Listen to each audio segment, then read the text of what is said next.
42절에서 50절입니다. 신약성경 70면 마가복음 9장 42절에서 50절까지의 말씀입니다. 우리 하나님 말씀을 제가 한 절, 여러분들이 한 절 교독하시겠습니다.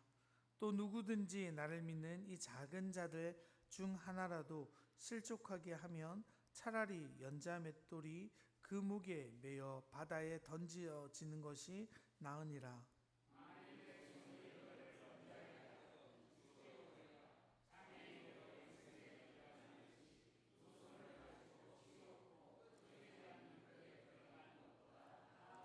만일 내 발이 너를 범죄하게 하거든 찍어버리라. 다리 저는 자로 영생에 들어가는 것이 두 발을 가지고 지옥에 던져지는 것보다 나으니라.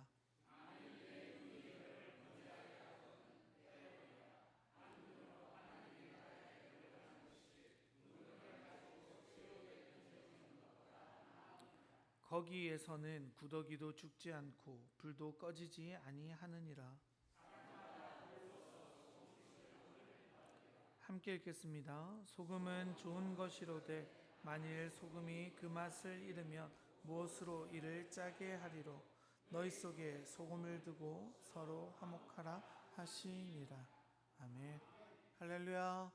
오늘도 주님 앞에 나오신 우리 명광의 성도 여러분 환영하고 축복합니다. 우리 앞뒤 좌우로 사랑의 인사를 나누실까요? 사랑합니다. 축복합니다. 인사합시다. 감사합니다. 우리 그런 분 혹시 있으십니까? 아침마다 성경책 이렇게 탁 펴가지고 눈에 들어오는 말씀이 오늘 내게 주시는 말씀이야 라고 성경을 묵상하는 분들이 종종 있는데, 우리 이야기 다 아시겠지만 들려드리겠습니다. 그 아침마다 이렇게 펴가지고 성경을 묵상하는 한 젊은 사람이 있었습니다. 그래도 기특하잖아요.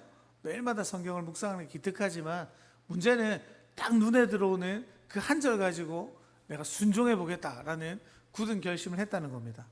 그래서 성경을 딱 펴고 그의 시야에 첫 번째 들어온 구절이 바로 마태복음 27장 5절, 유다가 은을 성소에 던져놓고 물러가서 스스로 목매어 죽으니라. 좀 하나님 죽으라고요? 이건 아니지 않습니까? 다시 취소입니다. 이러고 다시 한번 성경을 쫙 폈습니다. 그랬더니 그 다음 말씀이 누가복음 10장 37절, 예수께서 이르시되 가서 너도 이와 같이 하라. 야, 이거 아니다. 사람은 3-4번이니까 한 번만 더 하자. 쫙 폈습니다. 요한복음 13장 27절, 예수께서 유다에게 이르시되 내 하늘 일을 속히 하라 하시니. 여러분, 웃고자 하는 말이지만 우리가 성경을 읽을 때 주의해야 되는 점이 바로 이런 부분이죠. 문자 그대로 성경을 이해한다거나 전체 맥락이 아니라 이렇게 한 부분만 가지고 와서 해석하는 일들을 주의해야 합니다. 사실 성경책은 여러분 과학책이나 역사책이 아니잖아요. 말 그대로 하나님이 우리에게 전달해 주시는 하나님의 메시지입니다. 그래서 많은 사람들이 성경을 가지고 과학자들이랑 싸우기도 하고 역사학자들이랑 싸우기도 하고 한 글자 한 글자 가지고 막 예민하게 다투게 되는데, 그건 사실 그렇게 성장한 그리스도인의 모습이 아닙니다. 우리가 성경을 통해서 발견해야 할 것은요, 하나님이 우리에게 부어주시는 약속이 얼마나 놀랍고 소중한지, 또 그 말씀 가운데 우리들이 살아내야 하는 바가 무엇인지 깨닫는 게 중요하죠. 그래서 여러분, 우리가 지금 마태복음을 지금 막 1년 가까이 지금 이렇게 한 절 한 절씩 살펴가며 바라보고 있지 않습니까? 그게 바로 이런 이유 때문이죠. 전체적인 마가복음의 맥락 속에서 우리는 이 본문을 어떻게 바라보아야 하는지, 또 이 말씀 가운데 우리에게 주시는 하나님의 뜻이 무엇인지 우리 날마다 주위에서 살펴보아야 합니다. 사실 그래서 오늘 본문도요, 그런 측면에서 좀 해석하는 것이 옳습니다. 왜냐하면 주님께서 오늘 굉장히 강한 어조로 우리에게 말씀하고 계시기 때문이죠. 우리 오늘의 본문 42절 같이 한번 읽어볼까요? 또 누구든지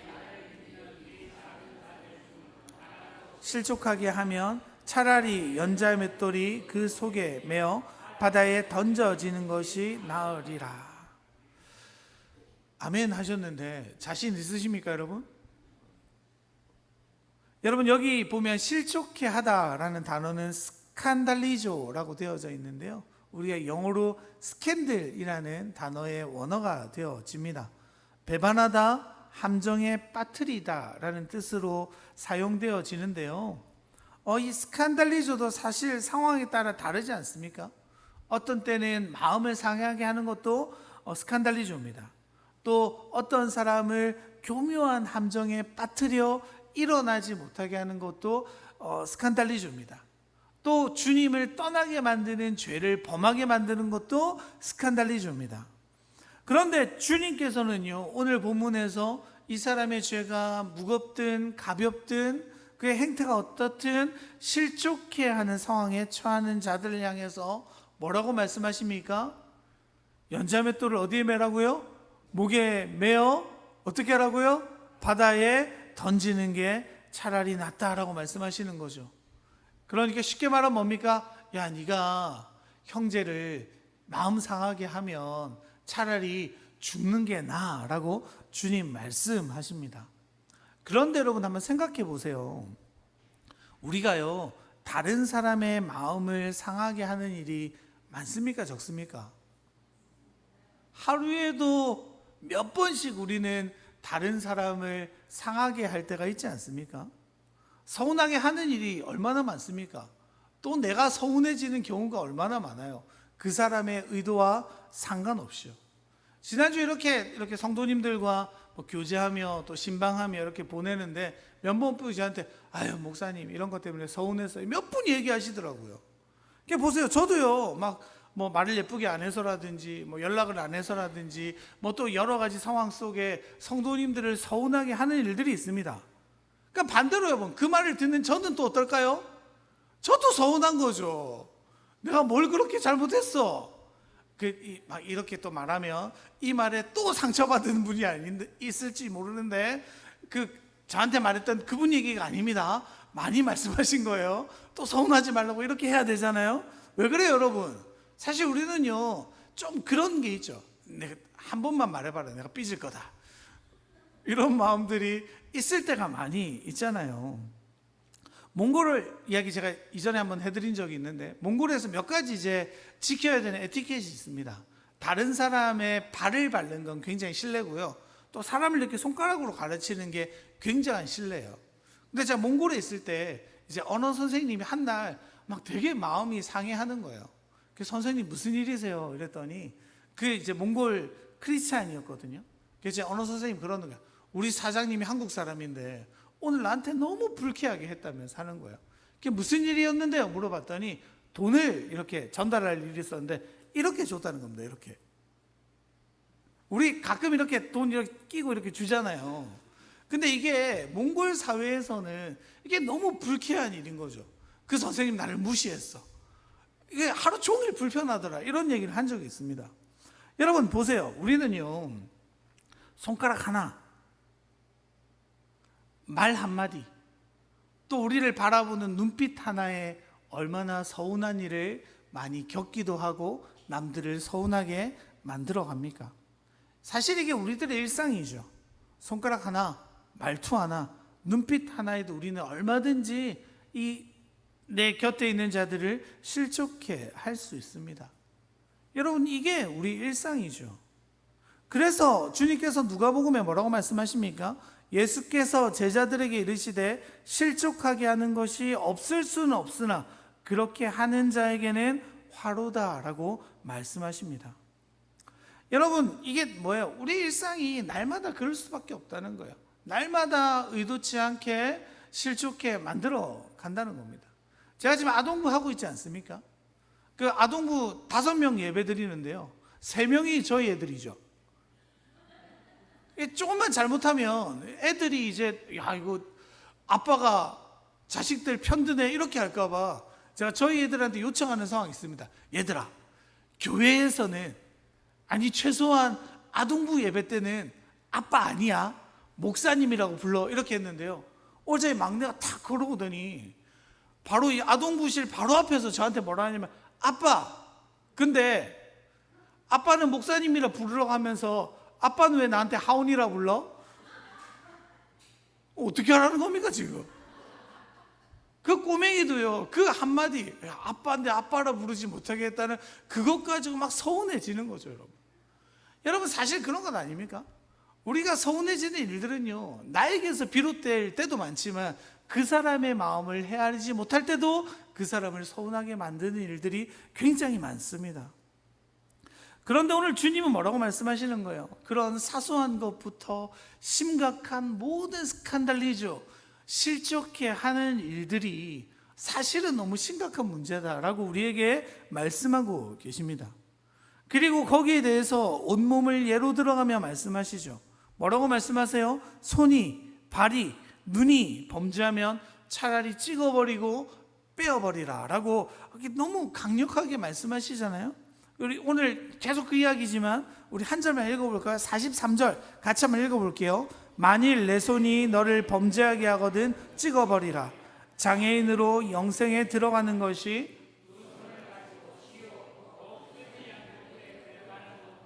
나으니라. 아멘. 여러분 이게 너무 무서운 말씀이죠. 그래서 아까 전에는 아멘 하셨는데 감당할 수 있으십니까? 하니까 아멘 안 하시잖아요, 지금 읽고 나서.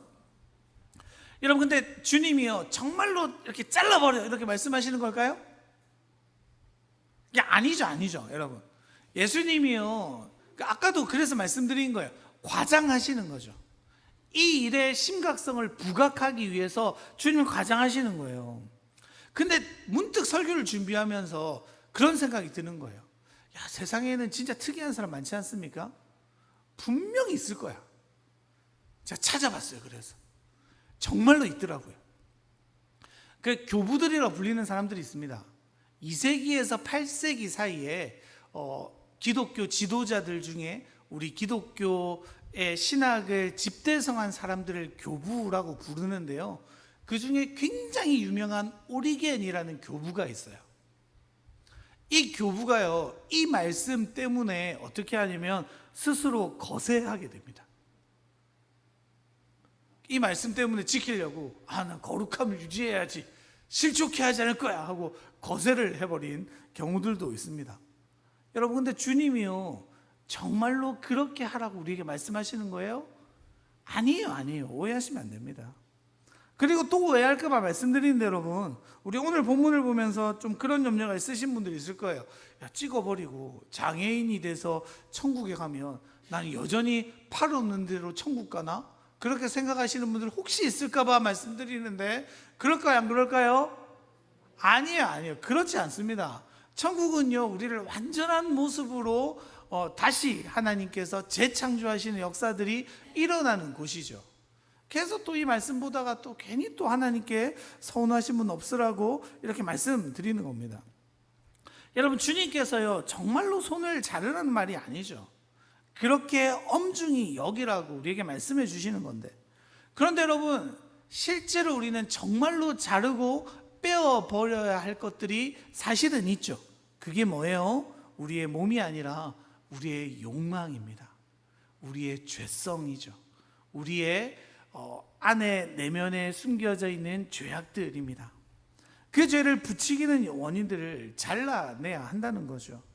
여러분 그 죄를 부추기는 창구가 바로 오늘 아까 읽었던 본문들, 손과 발과 눈빛들, 우리의 오감일 때가 많이 있지 않습니까? 그래서 요한일서 2장 16절을 보면요 우리의 죄가 어디서부터 기인되는지에 대해서 말씀해주고 있습니다. 같이 한번 읽어보실까요? 이는 세상에 있는 모든 것이 육신의 정욕과 안목의 정욕과 이생의 자랑이니 다 아버지께로부터 온 것이 아니요 세상으로부터 온 것이라. 여러분 육신의 정욕이래요, 안목의 정욕이래요, 이생의 자랑이에요. 이것들이 우리에게 악을 부추기는 요소가 되어진다라고 사도 요한은 이야기하고 있습니다. 그런데 이 신뢰가 우리 너무나도 잘 아는 그 사건, 바로 선악과 사건에서 그대로 적용되어지죠. 창세기 3장 6절 같이 한번 읽어보실까요? 여자가 그 나무를 본즉 먹음직도 하고 보암직도 하고 지혜롭게 할 만큼 탐스럽기도 한 나무인지라. 그 여자가 그 열매를 따먹고 자기와 함께 있는 남편에게도 주매 그도 먹은지라. 여러분 보세요. 선악과를 보기 어땠다고요? 보암직도 하고 먹음직도 했어요. 이게 뭡니까? 안목의 정욕이죠. 지혜롭게 할 만큼 보였어요. 이게 뭡니까? 육신의 정욕이죠. 그들의 내면 깊이 그 지혜롭게 돼서 뭐가 되기를 원했어요? 하나님처럼 되기를 원했죠. 이게 뭐예요? 이생의 자랑이죠. 여러분, 우리의 원죄라고 불리는 그 아담과 하와의 범죄도요, 여기에 속하게 되어지는 겁니다. 여러분, 우리가 아담과 하와의 원죄의 원인을 뭐라고 이야기합니까? 하나님과 같이 되고 싶어함. 그걸 두 글자로 뭐라고 해요? 교만이라고 말하죠. 자신의 욕망과 눈에 보이는 것들과 자랑거리들을 쫓아다니는 것이 결국 뭐라고 말하는 겁니까? 하나님이 아닌 자신을 섬기는 행위, 교만한 행위라고 성경은 이야기하고 있죠. 그래서 여러분, 누군가를 무너뜨리는 그 손짓, 그 발걸음, 그 눈빛들 역시 뭐가 될 수 있는 거예요? 교만이 될 수 있는 겁니다. 왜요? 여러분, 그래서 오늘의 전체 본문에서 오늘의 말씀을 살펴보아야 되죠. 지금 주님께서는 어떤 상황에서 이 말씀을 하고 계십니까? 앞에 어떤 일이 있었어요? 제자들끼리 누가 크냐라고 싸웠습니다. 그리고 자신을 따르지 않는 사람들에게 귀신을 내쫓는 그 일을 멈추라고 지시한 제자들의 이기성을 우리는 함께 살펴보았었죠. 제자들이 그렇게 싸웠어요. 함부로 남을 제지했어요. 예수님의 이름으로 사역하는 것들을 그가 제지했죠. 그렇게 할 수 있었던 이유가 뭡니까? 그 마음 가운데 어떤 마음이 있는 거예요? 내가 너보다 낫지, 내가 너보다 크지, 내가 너보다 힘이 있지 라는 마음이죠. 여러분, 그래서 생각해 보면요, 우리는 누군가를 업신여길 때 그 마음 가운데 어떤 마음이 기본 바탕입니까? 내가 그 사람보다 나을 때 이야기하죠. 내가 그 사람보다 크다라는 마음이 있을 때 그 사람을 업신여기기 시작합니다. 그리고 반대로 누가 나를 업신여길 때 우리가 분노하는 이유가 뭡니까? 그 이유도 똑같죠. 네가 나보다 뭐가 나은데, 너랑 나랑 뭐가 그렇게 달라서 나한테 이렇게 함부로 대 하는 마음들이 우리 안에 있기 때문에 업신여김을 당할 때 분노하는 우리들이 있죠. 그런데 여러분, 주님께서는요, 내가 크고자 하는 그 욕망 가운데 있는 우리, 그 욕망을 충실히 따르고자 하는 우리 가운데 뭐라고 말씀하십니까? 마가복음 9장 37절입니다. 같이 한번 읽어볼까요? 누구든지 내 이름으로 이런 어린아이 하나를 영접하면 곧 나를 영접함이요, 나를 보내신 이를 영접함이니라. 아멘. 지금 내가 작은 자기라고 여기면서 업신여기고 있는 그 사람이 사실은 누구와 같은 자예요? 주님과 같은 자라고 주님은 말씀하고 계십니다. 여러분, 생각해 보면요, 존귀한 자를 섬기는 것은 너무나도 당연하기 때문에 거부감이 없잖아요. 우리 집에 막 이렇게 손님이라도 오시면 어떻게 합니까? 청소도 하고 음식도 만들고 좋은 것 준비해서 이렇게 대접하려고 하시잖아요. 왜 그렇게 생각하는 거예요? 이 사람이 소중하니까, 귀중하니까, 또 나보다 높은 사람이니까. 우린 그렇게 하는 것들이 당연합니다. 그런데 주님은 오히려 반대로 말씀하시죠. 이 작은 자, 그 작은 자가 누구라 그랬어요? 어린아이들, 종들. 그러니까 그 당시에 하등의 가치가 없어 보이는 그 사람들이 실상은 존귀한 자다라고 주님이 말씀하고 계시죠. 비록 어리고 종이고 아무런 가치가 없어 보이는 그 사람이 주님을 영접하고 주님을 모시고 살아가기 때문입니다. 그래서 여러분, 고린도전서 3장 16절은 이렇게 기록하죠. 너희는 너희가 하나님의 성전인 것과 하나님의 성령이 너희 안에 계시는 것을 알지 못하느냐. 여러분, 우리가 누구라고요? 말씀대로 해보세요. 너희가 뭐라고요? 하나님의 성전이래요. 여러분, 그 작고 보잘것없어 보이는 그 사람이 사실은 뭐라고요? 하나님의 성전이라고요. 그 사람 안에 누가 계시는 거예요? 하나님이 계시기 때문이죠. 그렇다면 여러분, 하나님을 모시고 있는, 하나님이 그 안에 계신 그 그릇을 우리가 무시하고 업신여길 수 있습니까? 그럴 수 없죠. 그래서 주님은 그들을 섬기라고 말씀하시는 거죠. 그들에게 스스로 종이 되어 하나님을 섬기듯이 그들을 섬기는 자로 살아가야 한다라고 주님은 말씀하십니다. 그리고 여러분, 더 놀라운 사실이 있죠. 그게 뭡니까? 그 성령님이 그 사람 안에도 있지만, 그리고 또 누구 안에 있어요? 내 안에도 있다는 거예요. 믿으십니까 여러분? 우리 몸은 하나님이 거하시는 성전입니다. 믿으세요? 주님이 우리 안에 거하시기 때문이죠. 내 안에 계신 성령께서 누군가를 섬기게 합니다. 기꺼이 감사함으로, 기쁨으로 섬기게 만들어 가시는 거죠. 여러분, 사실 그 섬김이 하나님을 섬기는 특별한 권리라고, 은혜라고 우리를 설득해 가시며 우리를 섬기게 만들어 가십니다. 어떤 대가도 없이, 보상도 없이 섬긴 자체의 기쁨을 누리게 만들어 가시는 거죠. 그리고 동시에 뭐라고 말씀하시는 거예요? 나도 사랑하게 만들어 가시는 거예요. 나라는 존재요, 나를 무시하거나 학대하거나 나의 가치를 땅에 떨어뜨려서 그 사람을 높이는 것이 아니라, 예수님이 나를 온전히 사랑하시듯이 나 역시 나를 온전히 사랑하는 자로 만들어 가시는 분이 주님이시라는 겁니다. 그래서 여러분, 우리가 주님을 믿었을 때 제일 먼저 고백해야 될 게 내가 누구인지 온전히 아는 자예요. 내가 정말로 큰 자라고 생각하면요, 내가 정말로 강한 자라고 생각하면요, 그 마음에 여유가 생기지 않습니까? 그렇게 나를 존중해 가도록 주님 만들어 가시죠.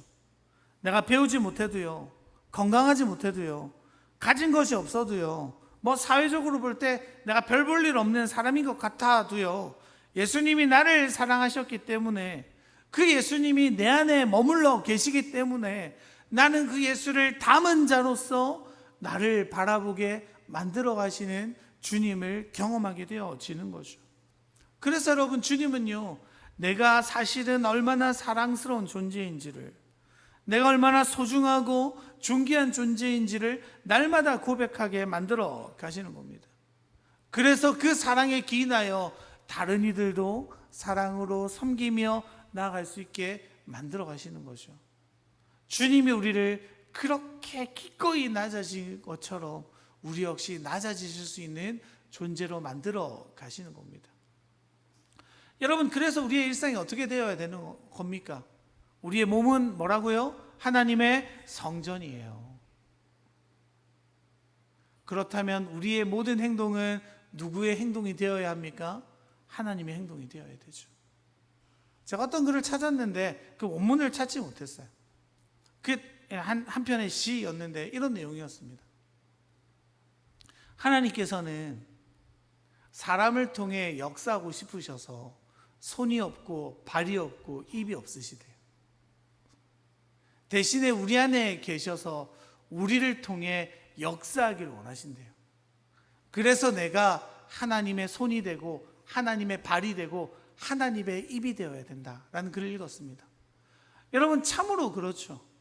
주님은요, 우리 안에서 역사하기를 원하세요. 우리를 통해 하나님의 역사가 이루어지기를 날마다 원하십니다. 믿으세요? 그렇다면 여러분, 우리가 주님의 사명을 받은 자로서, 주님을 품은 자로서 어떻게 살아가야 할까요? 우리의 작은 말 한마디, 작은 눈빛 하나, 우리의 손길과 발걸음 가운데도 하나님의 영이 임하도록 기도해야 되지 않겠습니까? 하나님의 역사가 내 온몸을 통해 일어나도록 우리는 바라야 되지 않겠습니까? 그런데 그것이 억지로 하는 것이 아니라요, 기쁨으로, 감사로, 감격으로 그 일들을 만들어 가시는 하나님이 우리 가운데 계시다는 거죠. 청파교회 김기석 목사님이라고 혹시 아십니까? 제가 이렇게 글을 하나 읽었는데요, 그 목사님께서 매일마다 자신이 이렇게 기도한다고 하시는 글을 보았습니다. 제가 일일이 다 타이핑 쳐가지고요, 이렇게 하나 만들어 놨어요. 그래서 나가실 때 이렇게 하나씩 가지고 가셔서 집에 이렇게 걸어 두시고 같이 이렇게 매일마다 기도하시면 너무 좋을 것 같습니다. 자, 읽어드릴게요. 하나님, 오늘 제가 생각하는 것이 하나님의 생각과 일치되게 하소서. 눈, 하나님, 오늘 내가 누군가를 바라볼 때에 예수 그리스도께서 사람들을 바라볼 때에 그 눈빛으로 바라보게 하시고, 오늘 나와 눈을 마주치는 사람들이 나로 말미암아 순수함을 꿈꿀 수 있도록 하여 주소서. 남에게서 허물을 찾는 눈, 미운 눈이 되지 않게 해 주십시오. 또 귀를 붙들고 기도하는 거죠. 하나님, 오늘 달콤한 말만 듣지 말게 하시고 세미한 가운데 들려주신 주님의 음성을 듣게 도와주소서.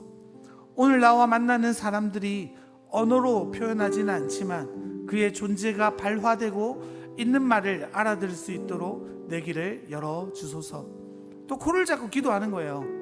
하나님, 내가 사람들 앞에 오만하게 콧대 높은 사람이 되어 뻐기지 않게 하소서. 들숨과 날숨 간에 하나님의 숨결을 들이마시고 내쉴 수 있게 해주시고, 숨을 들이마실 때마다 하나님의 생기가 내 속에 채워지고, 또 숨을 내쉴 때마다 내 속에 있는 부정적 감정이 사라지게 하소서. 또 입을 잡고 기도하는 겁니다. 오늘 내가 먹는 음식이 육체를 위한 활력이 되어 누군가를 사랑할 수 있는 사랑으로 바뀌게 해주소서. 무엇보다 하나님의 일을 감당할 수 있는 능력이 되게 해주소서.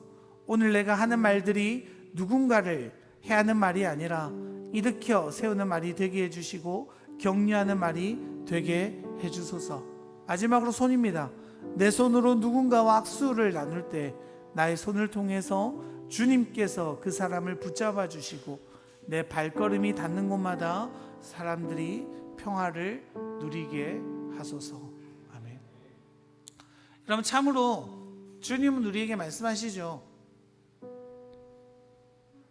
너희들의 눈으로, 손으로, 입으로, 발로 내 이웃들을 실족해 하지 말라. 그것들을 끊어버리고 빼어버리라 라고 말씀하십니다. 하지만 우린 조금 더 적극적으로 임했으면 좋겠습니다. 하나님, 실족지 않게 하는 걸로 그치는 게 아니라 내 입술로, 내 손으로, 내 발로, 우리의 눈으로 사람을 살리는 일에 우리가 쓰임받기를 원합니다. 왜냐하면 나는 그렇게 주님의 생명을 얻은 자고 주님의 빛이고 소금이기 때문입니다. 여러분, 소금은요 뭐예요? 짜게 하죠. 오늘 마지막 본문에 보면 서로 간에 소금을 두어 서로 화목하라 라고 말합니다. 구약 성경에 보면 소금을 재물 가운데 뿌림으로 정결하는 의식에 그 소금을 사용했습니다. 그리고 그 소금을 음식에 뿌려 우리는 맛의 균형을 가지게 되어지죠. 그리고 주님은 우리를 세상의 소금이라고 빛이라고 불러주셨습니다. 왜 그래요, 여러분? 왜 우리를 소금이라고 불러주셨어요? 우리가 가는 곳마다 정결케 하는 일이 우리를 통해 일어나야 하기 때문입니다. 하나님의 나라가 무너진 곳에 하나님 나라가 세워지고,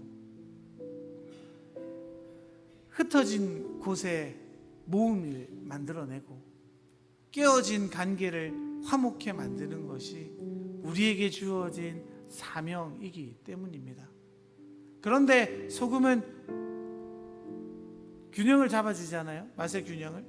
그것처럼 여러분, 그것들을 우리가 너무 힘들지 않기를 원하시는 거예요. 내가 막 종처럼 여기고 노예처럼 날 여기는 게 아니라 내가 너무 존귀한 자니까, 내가 너무 소중한 자니까 그 소중함을 가지고 세상을 섬기는 자로 주님은 나도 살리고 그 사람도 살리기를 원하시는 겁니다. 오늘도 주님은 우리에게 요청하십니다.